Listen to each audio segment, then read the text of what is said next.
Item: SCP-100. Object Class Euclid. Special Containment Procedures. SCP-100 is to have 6 security guards patrolling the interior of perimeter's fencing and 2 guards dedicated to monitoring the interior and exterior of both warehouses and the residential building, with rotations to occur every 3 hours. Any unauthorized personnel found within SCP-100 are to be designated for questioning prior to amnestic administration and release. 3 guards are to remain within the storefront of SCP-100, with rotations to occur every 8 hours.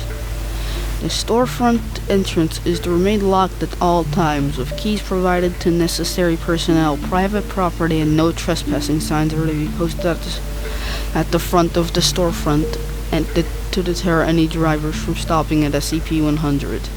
Any constructs of SCP-100-1 create are to be removed from SCP-100 and melted down into slag, with the exception of SCP-100-2-A and SCP-100-2-B. Should SCP-100-1 become uncooperative, SCP-100-2-A and SCP-100-2-B may be removed from SCP-100 until the time that SCP-100-1 becomes cooperative again. The largest of the 2 warehouses within SCP-100 have been converted into a basic research facility. All objects created by SCP-100-1, excluding SCP-100-2-A and SCP-100-2-B, may be used for research purposes. Testing on SCP-100-1 itself may be conducted within the permission of the acting head researcher. Description: SCP-100 is an abandoned scrapyard 80 kilometers from South Carolina, known as Jamaican Joe's Junkyard Jubilee. The scrapyard covers roughly 5,000 square meters of fenced-off land, consisting of 2 warehouses, a storefront, a small residential building, as well as neglected land used as storage for SCP-100. Holds roughly 1,500 vehicles, both pressed and unpressed, as well as roughly 1,400 kilograms of separate scrap estimated to be worth $5,000, aka 3,870 euros. SCP-100's anomalous effect manifests through SCP-100-1 as constructs, including SCP-100-2-A and SCP-100-2-B. Autonomy is lost when SCP-100-1 or one of its subjects cross the fence perimeter of SCP-100, remaining in this state until reconduction. SCP-100-1 is an autonomous sapient humanoid constructing mostly of copper piping, insulated copper wiring, and aluminum cans. SCP-100-1 lacks the ability for written or verbal communication. However, it possesses the ability to communicate using rudimentary sign language. SCP-100-1 is largely uninterested in conversation outside of sales, and information gathered from it has been limited. SCP-100-1 appears to possess skill in craftsmanship, demonstrating the ability to operate tools such as arc wielders, drills, and power saws, as well as heavy machinery such as car compressors and forklifts. SCP-100-1 possesses the ability to create autonomous constructs similar to itself, using material available within SCP-100. SCP-100-1 tends to create 4 specific animals: iguanas, crocodiles, turtles, and flamingos. However, SCP-100-1 has been known to craft other species, such as domestic pets, to maintain compliance.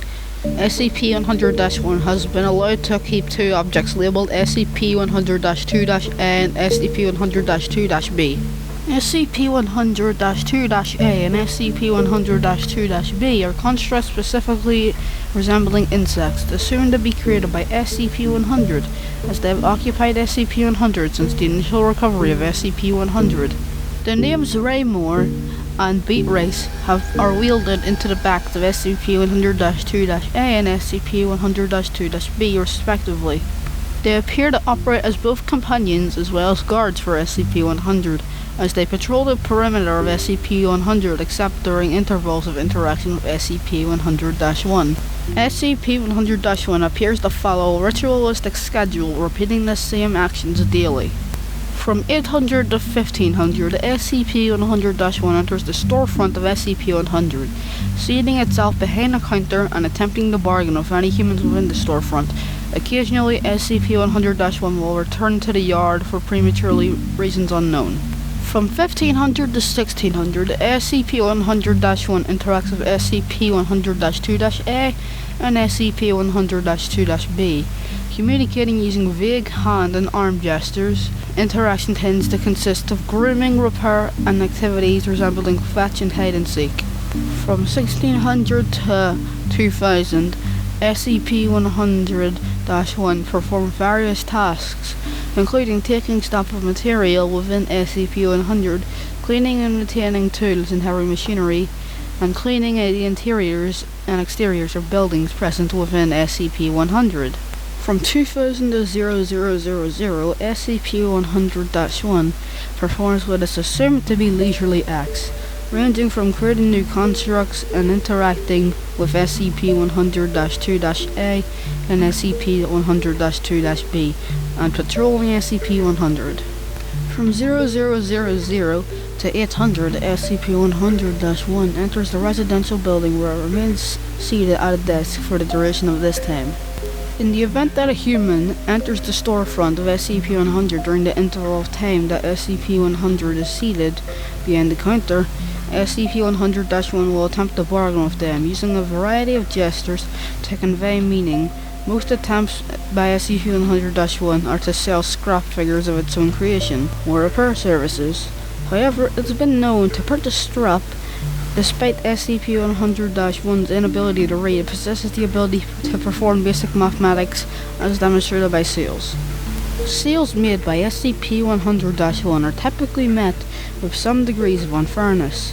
SCP-100-1 has been known to intentionally use faulty scales and contaminate scrap piles with cheaper metals, and has demonstrated knowledge of the area of effect within SCP-100, as SCP-100-1 has sold constructs repeatedly. Despite the loss of autonomy existing, SCP-100 efforts to comfort SCP-100-1 about this have been met with both distress and indifference, with referral to a sign posted on the wall reading "No refunds, Mon," happening regardless of SCP-100-1's emotional response. SCP-100 was discovered on the 11th of September 1976, following reports of strange machines operating within the scrapyard. These rumors were discredited as urban legends, and a Foundation agent was set to SCP-100 to act as the landowner until containment was performed under the guise of a property sale. A wooden privacy fence was built along the former perimeter of SCP-100. One-way windows were installed in the storefront, and a highway now running through the nearby town of redirects to majority of civilian traffic. Addendum 100-A. Records show that the property is owned by one Joseph Duval, with the mailing address sharing the same name.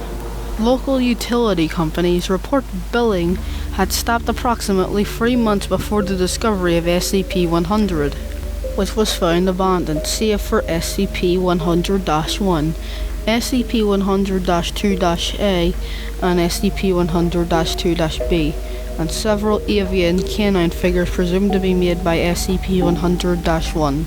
The initial sweep of the buildings revealed that the residential building to be mostly bare, with the only sign of former occupants being a note taped to the door to the storefront. See Document 100-A.